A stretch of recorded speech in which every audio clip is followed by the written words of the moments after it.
సంవత్సరాల తరబడి ఎన్ని మందులు వాడినా మీ మోకాల నొప్పులు తగ్గట్లేదా? ప్రాణ పెయిన్ క్లినిక్ లో అత్యాధునిక చికిత్స.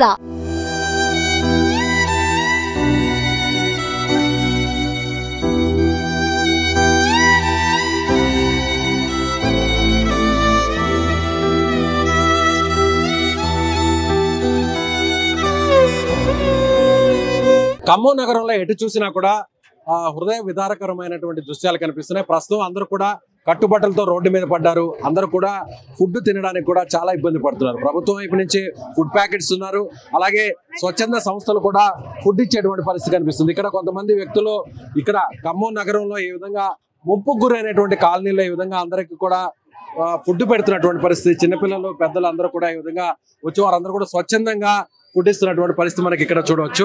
కొంతమందితో వీరితో మాట్లాడదాం. అంటే చాలా మంది ఇదే విధంగా వేల మంది కట్టుబట్టలతో రోడ్డు మీద పడ్డారు. తినడానికి వండుకోవడానికి కూడా చాలా ఇబ్బంది పడుతున్నటువంటి పరిస్థితి. తాగడానికి కూడా నీళ్ళు లేవు, అనేక ఇబ్బందులు పడుతున్నారు. అలాంటి వారికి మేమున్నామంటూ కొంతమంది ముందుకు వచ్చి వారికి ఫుడ్ పెడుతున్నటువంటి పరిస్థితి. ఇక్కడ ఉన్న వారితో మాట్లాడదాం. సార్ మీరు చెప్పండి, ఏంటి మీరు ఎందుకు ఈ విధంగా స్వచ్ఛందంగా చేయాలనిపించింది? స్వచ్ఛందంగా అంటే వీళ్ళందరినీ చూసి ఈ రకమైన ఫ్లడ్ రావడంతో ఒక్కొక్కరికి ఇంట్లో నీళ్లు లేక, రైస్ లేక, తినడానికి తిండి లేక చాలా ఇబ్బంది పడుతున్నారు. అవన్నీ చూసి మేము స్వచ్ఛందంగా వీళ్ళకి ఈ రకంగా మా తోచింది సాయం చేయాలని వచ్చేసాం. ఎంతమందికి పెడుతున్నారు? దగ్గర 1000 మందికి ఏర్పాటు చేశారు. 1000 మందికి ఏర్పాటు చేశారు. మీరు ఏం చేస్తుంటారు? మాది రియల్ ఎస్టేట్ అండి, ఆధార్ బిల్డర్స్ అండ్ ఇన్ఫ్రాస్ట్రక్చర్స్ అని. వారి తరఫున జానీ గారు మేమంతా కలిసి చేస్తున్నాం. అంటే ఈ రోజే చేయాలనుకుంటారా, లేదంటే నిన్న చేసాము, ఈ రోజు చేసాము, రేపు కూడా వీలైతే చేద్దామని అనుకుంటున్నాం. సో మీరు కూడా అంటే స్వచ్ఛందంగా మీలాగా మరికొంతమంది వ్యాపారస్తులు, బిల్డర్స్, అలాగే వారు డబ్బున్న వారు దాతలు ముందుకు రావాలని మీరు మీ వైపు నుంచి ఒక కాలే ఉన్నాయి. మేము కూడా అదే కోరుకుంటున్నామండి. మేము చేసిన దానికంటే ఇంకా ఎక్కువగా వాళ్ళు కూడా సహకారాలు అందించాలని కోరుకుంటున్నాం. సో అప్పటి వరకు అందరూ కూడా ఎంతో కుటుంబాలన్నీ కూడా వారి రోజువారీ కార్యక్రమాలు చేసుకుంటూ, రోజువారీ పనులు చేసుకుంటూ వారి ఇంట్లోనే ఎంతో హుందాగా, ఎంతో సంతోషంగా బతికినటువంటి వారందరూ కూడా ఇలా వరద తీసుకొచ్చినటువంటి ముంపుతో ఒక్కసారిగా ఇబ్బందులు పడుతున్న పరిస్థితి. చాలా మంది చిన్న చిన్న చంటి బిడ్డలతో, అంటే వారందరూ కూడా రోజువారీ జీవితాన్ని ఎంతో వారికి ఉన్న దాంట్లో, నిరుపేదలైనా మధ్యతరగతి ప్రజలైనా వారికి ఉన్న దాంట్లో ఎంతో సంతోషంగా వారి జీవనం సాగించేవారు. ఇలా చూడొచ్చు, చిన్న పిల్లలతో ఇక్కడ నెలల పిల్లలతో ఈ విధంగా తల్లులు వచ్చి వారికి పిల్లలకు ఆహారం అందించడానికి ఇలా క్యూ లైన్ లో నిల్చుకొని ఫుడ్ని తీసుకునేటువంటి పరిస్థితి. ఇక్కడ కొంతమంది మహిళలు ఉన్నారు, వారితో మాట్లాడదాం. అమ్మా మీరు చెప్పండి, ఏ రోజైనా ఊహించారా ఇలా భోజనం కోసం క్యూ లైన్ లో నిలబడాల్సి? ఈ విధంగా అవుతుంది, ఇంత నష్టం జరిగింది, ఇంత వరద వస్తుంది అనేది ఎప్పుడు ఎక్స్పెక్ట్ చేయలేదండి మేము. ఈ రోజు ఈ భోజనం కోసం కూడా అసలు ఎంత ఇబ్బందిగా కారణంగా చిన్న చిన్న పిల్లలతో ఇల్లు వాకిలి కట్టు బట్టలతో వెళ్ళిపోయిన పరిస్థితి. ఇప్పుడు ప్రతి ఒక్క కుటుంబం కూడా బయట రోడ్డు మీదే ఉన్నాం కానీ మంచినీళ్ళకైనా, ఆహారం, ఆస్తి నష్టం ఏ విధంగా బంగారం కానీ డబ్బులు కానీ ఆస్తి పరంగా అయితే చాలా నష్టం జరిగిందండి.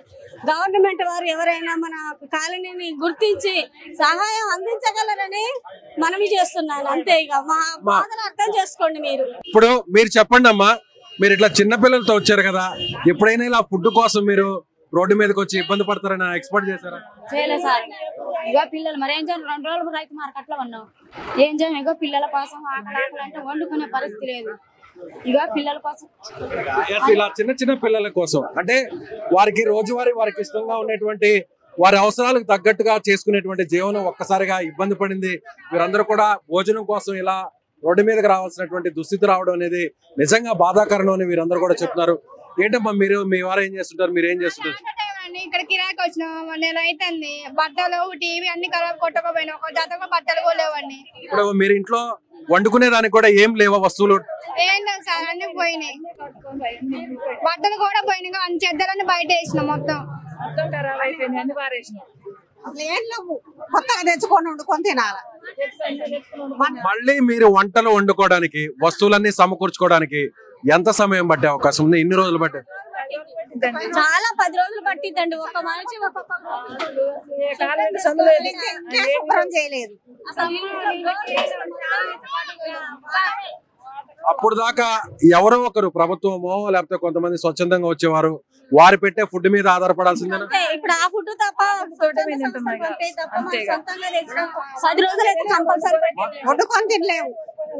ఇక ఇలా వస్తుంది, ఇలాంటి పరిస్థితి వస్తుంది అనుకోలే అసలు. ఇదే ఫస్ట్ రావటం వచ్చింది. ఇప్పుడు ఇట్లా ఇంతగానో వస్తుందని అన్నాడు అనుకోలే. ఎప్పుడు బాధ అనిపించట్లేదా? ఏడుపు ఒకటే తక్కువ.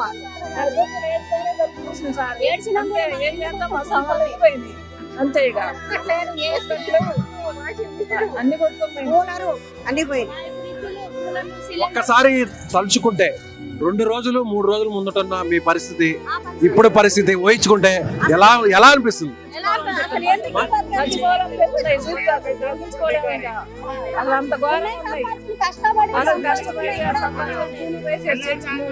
రైట్. ఇదే విధంగా చాలా మంది కూడా ఇలా ఎన్నో అవస్థలు పడుతున్నారు ఫుడ్ కోసం. ఇలా రోడ్డు మీదకి వచ్చి ఎవరో ఒకరు పట్టెడు అన్నం పెడతారా అనేటువంటి ఎదురు చూసేటువంటి సిచ్యువేషన్ రావడం అనేది నిజంగా చాలా బాధాకరం. అప్పటి వరకు వారికి ఉన్న దాంట్లో వారు సంపాదించినటువంటి సంపాదనలో ఎంతో ఆనందంగా గడుపుతున్నటువంటి ఇలా కుటుంబాలన్నీ కూడా రోడ్డున పడ్డాయి. తిరిగి వారు సొంతంగా వారి ఇంట్లో వంట వండుకోవడానికి కనీసం 10 రోజుల సమయం పడుతుందని వాపోతున్నారు. అప్పటి వరకు ఆ వేళకు మధ్యాహ్నం, ఉదయం, రాత్రి ఆ సమయానికి ఎవరు అన్నం తీసుకొస్తారా, ఎవరు అన్నం పెడతారా అంటూ ఎదురు చూడాల్సినటువంటి దుస్థితి ఇప్పుడు ఏర్పడింది. ప్రభుత్వం నుంచి ఆహార ప్యాకెట్లను అందిస్తున్నారు. స్వచ్ఛంద సంస్థల వారు కూడా ఎక్కడికక్కడ ఆ కాలనీలో వచ్చి ఈ విధంగా కూడా ఫుడ్ను పెట్టేటువంటి పరిస్థితి. సో మీరు కూడా ఈ వీడియోని చూస్తున్నటువంటి ప్రతి ఒక్కరు కూడా ఇలా నిరాశ్రయులైనటువంటి ఈ బాధితులకు, వరద బాధితులకు అండగా ఉండండి. మీకు తోచినటువంటి సాయాన్ని చేయండి. మీ చుట్టుపక్కల ఉన్నటువంటి ప్రాంతాలకు కదిలి రండి. మీ చేతనైనటువంటి సాయాన్ని చేసి ఇలా నిరాశ్రయులుగా మారినటువంటి వేల మందికి అండగా నిలబడండి. ఇదే సుమన్ టీవీ కోరుకుంటుంది. కెమెరామెన్ సాయితో విజయ్, సుమన్ టీవీ, ఖమ్మం నగరం నుంచి.